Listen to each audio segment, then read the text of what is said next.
Welcome back to the Tech Talks Daily podcast, where every day we explore how technology is reshaping our lives, businesses, and even world.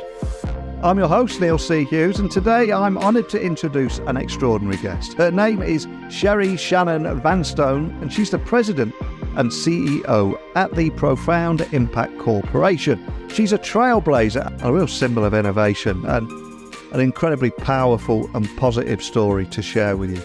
With a rich background in cryptography, mathematics, philanthropy, and entrepreneurship, Sherry has marked her footprint across Silicon Valley and the Toronto Waterloo Tech Corridor, and she founded Profound Impact in tribute to her late husband, Scott A. Vanstone. And her mission extends to connecting talented individuals and helping them foster greatness. And her company's data-driven solutions have empowered everything from education, research, social impact organisations, etc., all around the globe. And her commitment to the advancement of women in STEM, her courage and her will to encourage all to step out of their comfort zones, makes her a real beacon in today's digital economy. So buckle up and hold on tight as I beam your ears all the way to Toronto, where Sherry's waiting to join me in diving into an enriching conversation that is sure to inspire everyone listening. So a massive warm welcome to the show. Can you tell everyone listening a little about who you are and what you do? I'm Sherry Shannon-Vanstone. I'm a serial tech entrepreneur. My latest company is Profound Impact. We are an AI-based and machine learning-based software as a service to match research funding opportunities to researchers, whether they're in academia or industry. We can even do tri-match, we can do quad-match, and we're international. Well, it's a huge pleasure to have you on the podcast. And every day I try and share very human stories behind tech companies and the technologies that we keep hearing about and seeing on our news feeds. And I was reading how you founded Profound Impact as a tribute to your late husband, Scott A. Vanstone. So that must have been a profound journey on its own. So would you mind sharing with me that emotional and also strategic vision behind the organisation and how it continues to embody that legacy? Thank you. Yes. Scott was a renowned mathematician and information security cryptographer. So he was well known. Met him before I married him at an international conference in Davos, Switzerland in '88. He had what we now call Profound Impact, the ability to recruit students at the University of Waterloo in Waterloo, Ontario, where he taught mathematics. He could go into a high school and he could identify young people, men and women, and recruit them to come to university and to study mathematics and in particular information security. So when he passed away in March of 2014, my sister, who has a doctorate in education, coined the phrase Profound Impact. So she goes, I want to write a book about Scott. And I said, okay. So I connected her with his academic children, his family, all of these people that she could interview and start putting together this book. In 2017, I sold the company that Scott and I had at that time called TrustPoint. We did security for the driverless car. And then I stayed with that company for a year. So then my sister, who had been working on this book for years, when I retired, she sent me all of the material and said, you finish it. And I go, wait a minute. I don't think that's what I can do because I don't think it's a static story. I don't think it's a book. I think it should be more than that. And I don't think the story should just be about Scott, but it should be about his academic brothers and sisters and his academic children and what they went on to do. Many of them started their own companies there and many all around the world. So I said, let's do that. Let's look at the greater impact of this organization. So I went to the University of Waterloo math faculty and presented the idea and they loved it. So they said, yes, let's develop this platform. And this platform is, we can figure out what to measure. We go out and measure it and collect data. And then we not only tell the story in words about the impact, but we also use graphics and graphs and academic ancestries and all of this to visualize the impact with the goal of encouraging future impact. So that's how we started Profound Impact. It ended up the University of Waterloo math faculty did not have the capacity to develop the product internally. So I developed it with developers and moved it forward. So the product is still being utilized today. However, it's not the product I just mentioned, the research impact product. The matching product is a progression of the original product, which is connection impact. As I said, we still offer that product and we have several customers continuing on that product.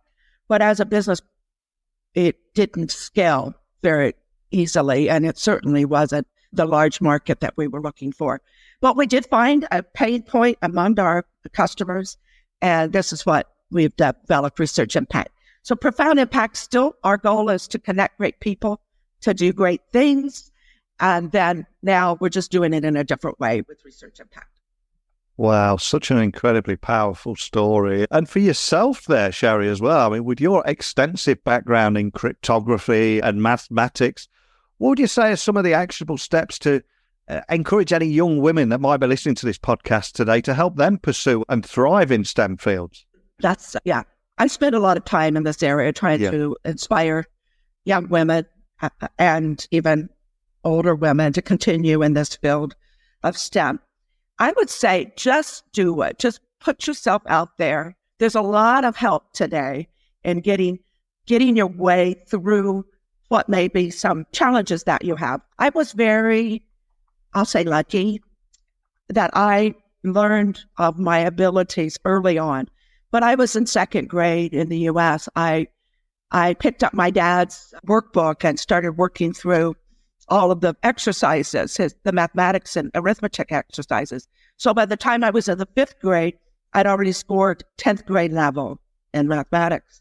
So, and then I was encouraged by, in fact, I had all women high school teachers in mathematics. And they all encouraged me, and they took me, one even taught me some extra courses on the side, which she wasn't paid for. Right? She did it out of just because she saw that I needed that it would give me an advantage when I went to university. So I've had many people encourage me along the way. I say to these young people, if you want to get into any type of science, or if science, what's so good about a STEM education is that it's such a problem solving. You're using evidence-based decision making, and it's something that's foundational and fundamental that you can fall back on anywhere you go and any occupation you take on. So that's why I think it's so important to have this background. So I encourage you, young people, to seek out mentors, seek out people that can help you, and don't be afraid to ask for help. Because my first year at university, I spent almost all the time in the professor's office asking him questions, being right there. So I wasn't afraid to ask for help.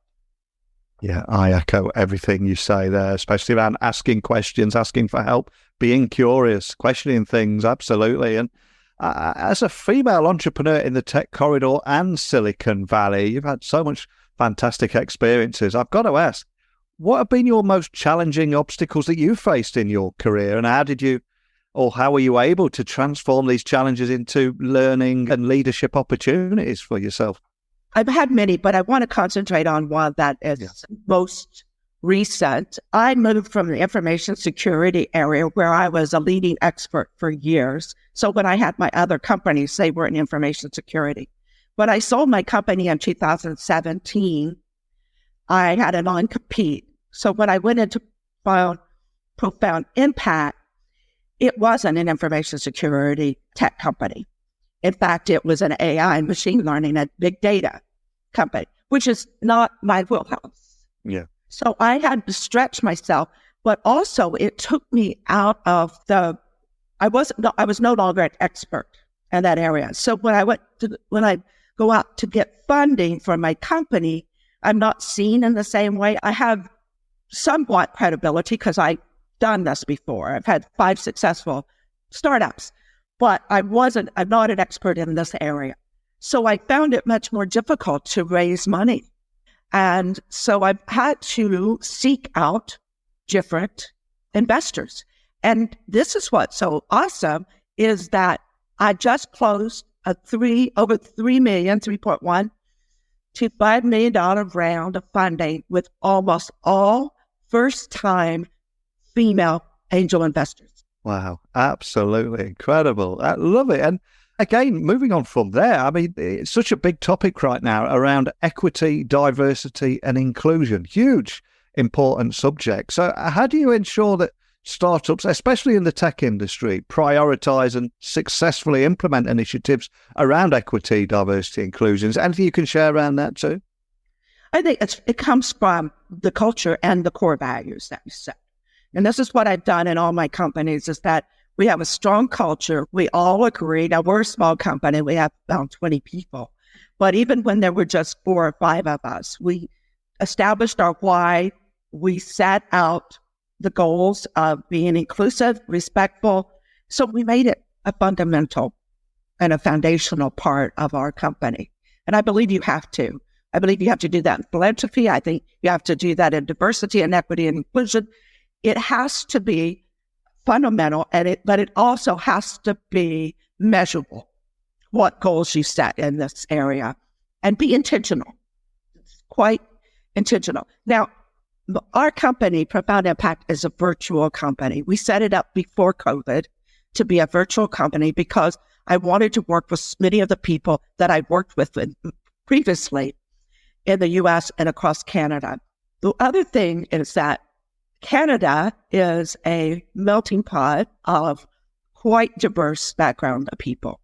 And it turns out we have people in Canada and the U.S., but their backgrounds, they originated from 7 different countries. We also are intentional in hiring women and female identifying individuals. We don't, not to the exclusion of men, but we did make it a priority. So again, all of this is about being intentional. And I think I should also highlight that currently, I think there's a global shortage of people in cybersecurity. And in many parts of the world, there's 0% unemployment. In other parts of the world, there actually a shortfall of actual people ready to take those jobs. And the domain of cybersecurity is continuously evolving. And I think that stats like this present a huge opportunity for people. So in your perspective, how do women bring unique strengths to this field, and how can we further their participation and attract them into the industry to take up some of these roles? Many of the jobs in cybersecurity are not just the technical jobs. There's a social science part of it too. And I think women could be involved in all of these.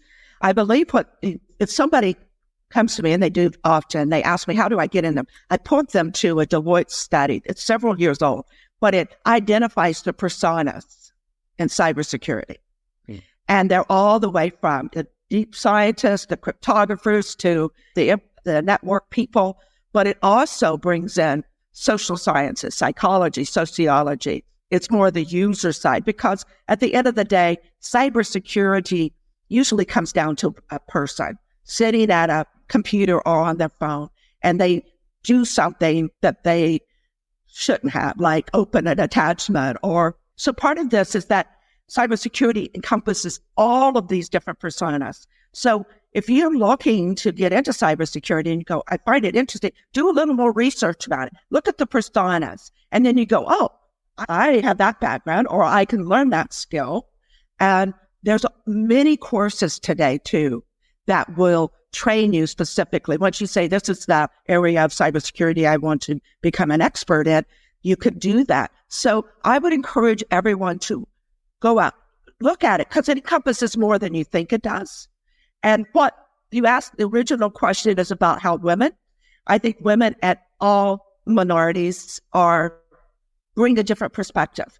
And if we had only the mathematicians in the room trying to solve this problem, we wouldn't solve the problem. So what we need to do is get diversity of skill set, diversity of thought and perspective in solving these challenges. And cybersecurity is a great challenge right now. Probably that, as you mentioned, one of the areas where I know there's 400 jobs at one of the local banks here in Canada. So they are waiting to fill. So this is truly a tremendous area to invest skill sets, and time. I love that. Diversity of thought, skills and perspective. Completely agree with you. So important. And another subject I know is very close to your heart is philanthropy's role in startups. So can I ask you to elaborate on the intertwining of philanthropy with business, especially in the early stages of a startup, and how it's also influenced profound impacts trajectory and ethos too? Because it's a big part of what you do, isn't it? Yes, it's a huge part of what we do. And again, we're intentional about it. We also engage other organizations to participate too. We have something, the 12 Days of Impact around Christmas time. So again, philanthropy is like diversity, equity, and inclusion. It's day one. When you start a company, it's day one. It's also intentional. It's also measurable. We have programs internally and externally with our company. We match funded donations by our employees up to a certain amount, and we're not profitable yet. So when we get profitable, we can even do more. But this is because this is very important to me and my own core values. And again, when we set up the core values of the company, which was a collective effort, I didn't mandate them. It was us coming together as a team and putting together this is our why, and these are our core values. And philanthropy was, again, a foundational component of us, as I said, from day one. And if we dare to look into the future of work, how we improve that future of work as well. We're continuously seeing rapid changes in technology and work culture, especially post-pandemic. Are there any predictions for the future of work and how companies could better adapt and ensure that they remain resilient and ultimately employee-centric too? Yes. There is a book called 100-Year Life. Yeah. And I don't know if you've read it, but it is about the future of work. But it's not just about work. It's about the future of us as humanities, as human beings. We have lived in a 3-stage life before. So we've been educated, then work, and then retirement as a 3-stage life. The 100-year life is that people born today are likely to have a high probability of living to be 100. Therefore, they have to plan their life, finances, education, work out in more than 3 stages. So now you go educate, you work, and then you rework. You maybe reskill, and then you reskill, and then you retire. So the future of work, and I found it even in my company, when we started setting out our goals 5 years ago, we set one up to retain all our employees for 5 years to make sure we have that retention. Well, a year goes by and we had to revise that goal because some people would come in, because we're a leading edge tech company. So they would come in, they would work for a year and a half, and they would learn a lot of new skills, and then they would move on. So what we decided to do was continue to work with them. So I send out a quarterly letter to all of our ex-employees, our alumni, and to keep them involved in the company. They may have left us, but I don't want them to forget us. And some of them have returned. So the whole thing is that it's great. I think it's a great opportunity. And as an employer, I have to understand that I'm not going to be able to retain everyone for 5 years or longer. So I need to understand that. I need to give them an environment to work, to be productive, to learn and grow, because it is continuous learning. There's another book that I wanted to mention. It's called Limitless by Jim Quick. And that is, again, a great book that talks about learning, being a continuous learner all your life, and how you can do that in the tools. What I love about the book, it just doesn't talk about this stuff. It gives you methods and tools to learn faster, new skills. And so anyway, I believe that you treat your people right, you respect them, you go back to your core values, you have diversity, inclusion, and equity behaviors within your company, you are going to keep your employees longer. However, let them go when it's time. I let them go, not joyfully, but I do it and say, I understand, and I want to, but let's stay in touch. Fantastic advice. And I'd love to end on a real inspirational note here. So given the huge challenges female entrepreneurs face in the digital economy, in the tech industry and in business, for anybody listening there, is there any key advice that you would offer to those looking to make a profound impact, especially in areas traditionally dominated by men? And because I'm quite conscious that the power of these words here, that we're having this discussion in the afternoon, on a Friday afternoon, yet somewhere we could really inspire somebody sitting anywhere in the world to really make a difference and make an impact in this industry too. So any advice you'd like to leave everyone listening with? Again, I go back to don't be afraid to ask for help, ask questions. If especially in an area that's dominated by men, let's just look at the VC area that I mentioned earlier, the venture capitalist area. Why don't we have more women in there? Ask the questions. Why are we not? And now we'd say, okay, if you don't want to hire more women in that VC, I just won't work with you. I'll go over and find one that will have more women and diversity overall, not just women, but the diversity overall. So let's demand more. Let's ask questions. Let's ask the why. And let's keep pushing in this area, because when you do, you can find out that there's so many things to discover. Like I said, these female investors, these are women of wealth that have never invested. And now we find this pool of money that has never been tapped. So push yourself and ask the questions, and especially ask for help. Well, I cannot thank you enough for sharing your time and your insights today. And I'm now going to see if there's something we can do for you in return, because some of the biggest names in business, VC funding and tech have either been guests or listened to this podcast. So if I was to ask you, is there a person you'd love to have a private breakfast or lunch with? Who would that person be and why? Because hopefully he or she might just be listening to this and we might be able to manifest a meeting together. But who would that person be and why? It would be Warren Buffett. I'd love to just sit down with him to understand what he knew, what he would say as 20-year-old self would say to him today, but also what was his first investment? How did he get into that? What made him understand? And then what beliefs and tools has he used since? And then what has he learned in the last 6 months that he didn't know about previously? And so that's that continuous learning, being a continuous learner. So I'd love to have breakfast or lunch with him, or just a conversation with Mr. Buffett.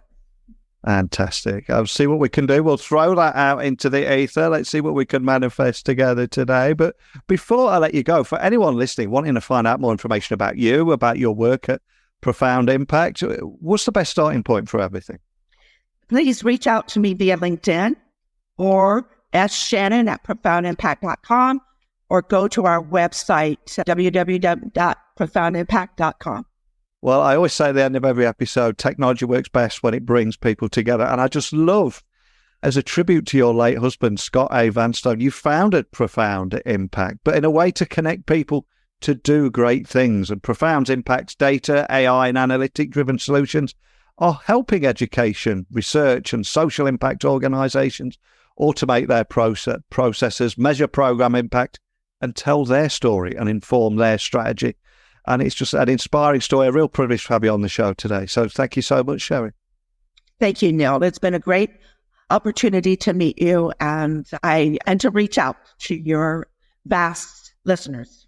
So a huge thank you to Sherry. Her journey from being a cryptologic mathematician to founding Profound Impact reveals an incredible power of dedication, vision. And I think her insights into technology, leadership and philanthropy have not only redefined business, but also paved the way for women in science and technology. But more than anything, this is a tech podcast, but I love how she's leveraging technology to connect talented individuals to foster greatness. So I hope this discussion has encouraged you to explore beyond the boundaries, and just as Sherry, in the same way that Sherry inspires individuals every day. And if this story has resonated with you, maybe you're in a difficult place, you've listened to this podcast and thought, you know what, I'm going to take Sherry's advice. I'm going to reach out and contact Sherry. I'd love to hear from you, because I think we have these conversations every day. And I, for one, would love to hear more about the impact that conversations have on you listening. So whoever you are, wherever you are, please email me, techblogwriter@outlook.com. Connect with me on Twitter, LinkedIn, Instagram, at Neil C. Hughes. There's 2,500 interviews like this over on my website, techblogwriter.co.uk, where you'll also find different ways to work with me too. But my best advice to everybody listening today is keep exploring, keep innovating, asking questions, being curious, and making your own profound impact on the world. But that's it for today. So thank you for listening as always. And until next time, don't be a stranger.